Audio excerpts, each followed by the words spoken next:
काहली सुस्ती मत कीजिएगा। वोट है वो इलेक्शन के दिन में आप सब पहले से अपनी जमातें बना लीजिए, अपनी कमेटियां बना लीजिए, मोहल्ले के एतबार से और बूथ के जिम्मेदार होने के एतबार से एक एक वोटर मर्द और औरत को इज्जत के साथ ले जाकर वोट डलवाइए। बहुत ही अहम मसला है। इलेक्शन को दीन से हटकर कोई काम मत समझिएगा। आपको नहीं मालूम इलेक्शन के नतीजे अगर गलत निकल आए क्या होगा, आप समझ भी नहीं सकते। जुल्म की नदियां बहेंगी, कत्ले आम होगा, जेल छोटे पड़ जाएंगे और अल्लाह जाने क्या क्या होगा। और इंशाअल्लाह ये नहीं होगा।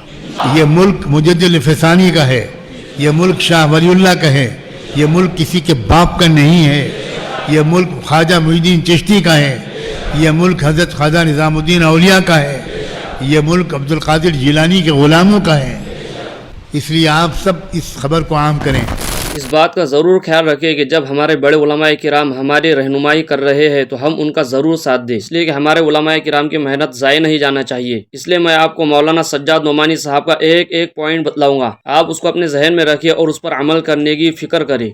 सबसे पहले मौलाना खलीलुर रहमान सज्जाद नोमानी साहब ने यह कहा है कि ये इलेक्शन आम इंतखाबात की तरह नहीं है, बल्कि ये मुल्क के मुस्तकबिल का फैसला करने वाला है। और उन्होंने कहा कि आपका हर वोट बहुत कीमती है और उसका असर बहुत दूर तक पड़ेगा। और सबसे बड़ी तरतीब ये भी बतलाई है कि महल्ले के जिम्मेदार लोग छोटे छोटे ग्रुप बना ले और इस बात को यकीनी बनाए कि हर 18 साल से ज़्यादा उम्र का शख्स वोट डालने जाएगा। उसके लिए हर घर में जाकर वोटिंग के बारे में बेदारी पैदा करने का काम करे।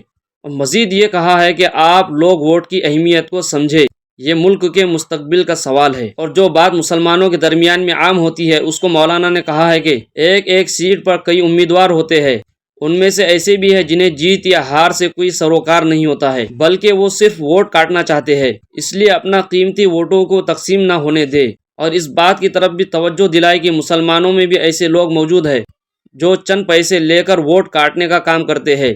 इसलिए एहतियात करें आपका वोट तकसीम ना हो। और मौलाना सज्जाद नोमानी साहब ने यह भी खुलकर कहा है कि हर कोई जानता है कि कौन सा उम्मीदवार जीत रहा है, चाहे आप उसे ज़ाती तौर पर पसंद न करें। हमें और आपको अपनी पसंद और नापसंद से ऊपर उठकर देखना पड़ेगा कि हमारे मुल्क के लिए क्या बेहतर है। अपने खुद के फ़ायदे से ज़्यादा मुल्क के फ़ायदे की ज़रूरत है। और आगे ये भी कहा कि हर भारतीय अपने वोट को ज़रूर दे ताकि मुल्क फ़िरका परस्त ताकतों के हाथ में न जाए। और कहा कि मुझे उम्मीद है कि आप सब मुल्क में अमन और भाईचारे को बरकरार रखने के लिए अपना अहम किरदार ज़रूर अदा करेंगे। दोस्तों, उलमाए किराम मेहनत कर रहे हैं, हम भी उनका ज़रूर साथ दें। वीडियो को लाइक करें, शेयर करें और आपकी इस वीडियो के बारे में क्या राय है कमेंट करके हमें ज़रूर बताएं।